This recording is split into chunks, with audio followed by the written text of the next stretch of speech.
Nos primeiros anos da República Velha, nós temos a chamada República da Espada.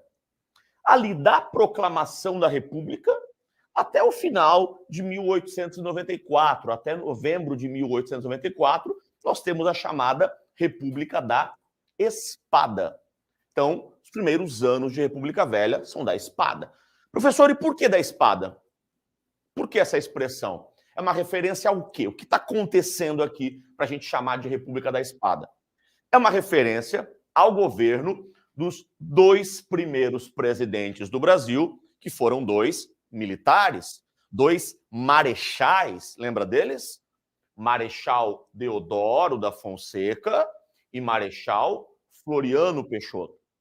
São dois governos marcados por rompantes, por atos autoritários, por críticas, inclusive, em relação ao autoritarismo destes presidentes.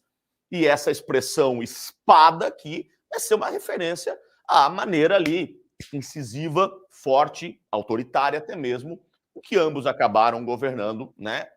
Elementos que rolaram nos governos deles que marcam deixam, né, essa marca de autoritarismo. Bom, dentro da República da Espada, o Chico separou aqui para vocês alguns tópicos que são mais recorrentes nas provas para a gente estar lembrando, para a gente estar fazendo, né, aquela análise aqui juntinhos nesta noite maravilhosa. Olha só. Primeiramente, galera, em 1891, nós vamos ter a primeira Constituição da República. Ah, professor, é a primeira Constituição da história do Brasil? Não, não é a primeira Constituição da história do Brasil. Afinal de contas, o Brasil anteriormente foi uma monarquia e nós temos a Constituição da monarquia, feita lá no governo de Dom Pedro I, lá no primeiro reinado, a Constituição de 1824. Mas agora estamos num novo momento, estamos na República. E esta é a primeira Constituição republicana. Afinal de contas, né? Se o Brasil recém deixou de ser monarquia, se o Brasil recém virou república, não fazia sentido manter uma Constituição monárquica, concorda? E o que a gente tem que lembrar, o que é importante aqui nessa Constituição de 1891? Então, o Chico destacou alguns elementos para a gente. Olha só. Primeiro, galera, foi uma Constituição promulgada. O que quer dizer isso? O que quer dizer isso? O que quer dizer que foi uma Constituição promulgada? Quer dizer que ela foi feita por uma Assembleia Constituinte, que ela foi aprovada por uma Assembleia Constituinte. Tá, mas e se não fosse assim, poderia ser o quê? Ó, vamos comparar? A Constituição lá da época da monarquia, feita lá no primeiro reinado, por Dom Pedro I, né?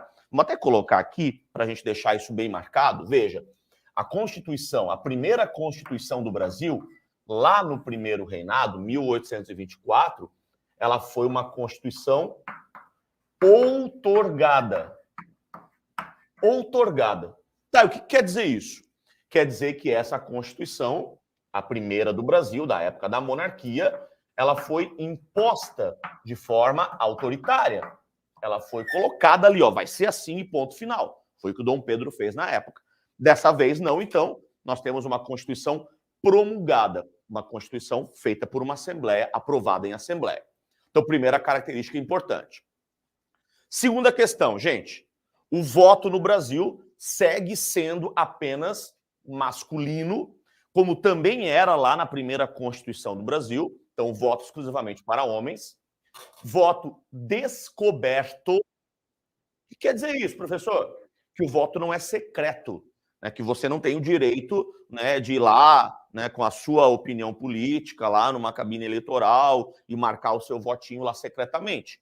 Então, o voto ele é aberto ou descoberto. Então, você pode ser cobrado a anunciar o seu voto, a verbalizar o seu voto lá na hora da votação. Outro ponto, galera.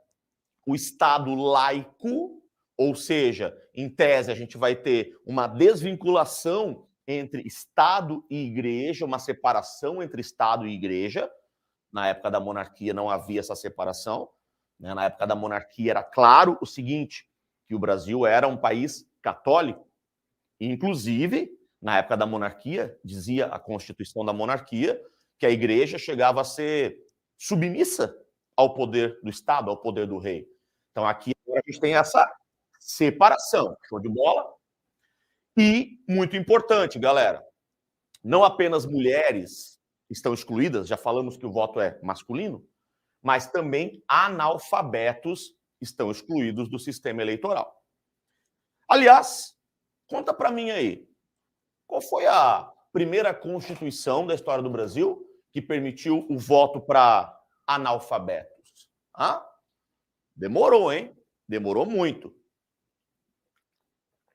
Quem sabe me dizer qual foi a Constituição da história brasileira muito mais tarde, já estou dando a letra, muito mais tarde que permitiu o voto para analfabetos? Ah? Foi apenas a Constituição de 1988, apenas a Constituição atual, né, do Brasil. Então, analfabetos excluídos do sistema eleitoral. Show de bola, people? Então, principais características fundamentais, cai muito, hein? Cai muito, principais características da primeira Constituição republicana.